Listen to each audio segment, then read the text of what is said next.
داسې یو ورځ راته وښیه چې په ورځ تا ډېرې پیسې ګټلي او کور ته تللی او ښه خوشحاله هغه ورځ وي څو روپۍ وې پیسې 2000 روپۍ وې والله خوشحاله کور ته وړالم کور کېناستلم حساب مې کړې ما دې دا 2000 روپۍ وې ګټلې مې وې ښه ډېر دا ورځ زه غواړم بیا تا ترشي دا به خدا دا زه کله به راځي کله به کېږي او دا ورځ به انشاءالله نن بیا شي در باندې ښه دا داسې چل وکړه ښه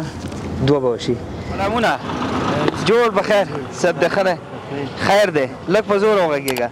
د ورځې څومره پیدا کوې د ورځې شکر ده 200 250 خوشحاله یې ژوند نه والله خوشحاله او ماشاءالله یو پوښتنه نه کوم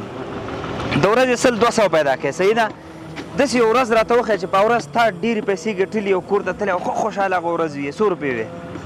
د ورځې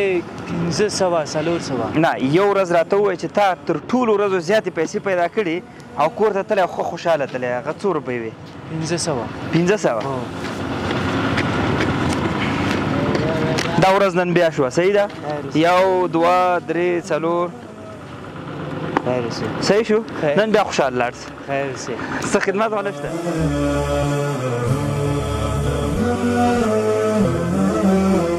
السلام علیکم وعلیکم السلام حاجي صاحب محترم په خیر یې صحت دې ښه دی پنچري د دې لاسګاډو د ګاډو پسې راتېر څه د بایسکل همدا به کوې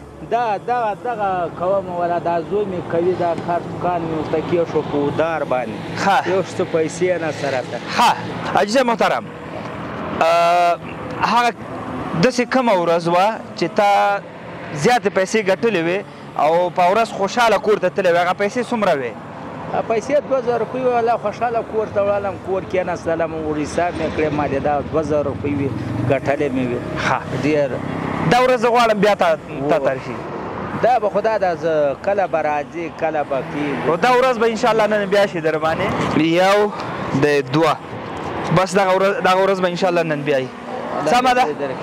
صحیح شو کاکا و الحمدلله او بس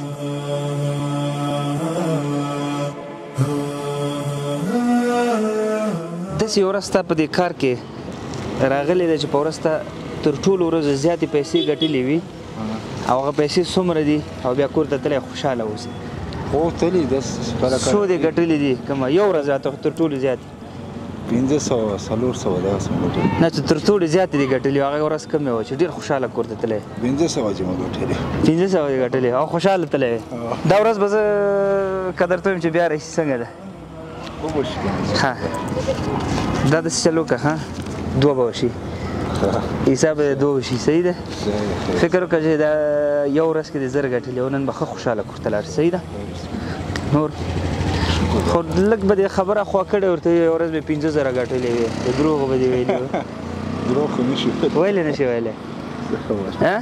دروغ ولې نشي ویلی خو عادي خبر ده ما به اوس 15 درکړې ایمان زوال ها بس دوستان زموږ د دې ویډیو مطلب او هدف دا دی چې اقلا موږ د خپل یو هیوادوال هغه چې پوهیږي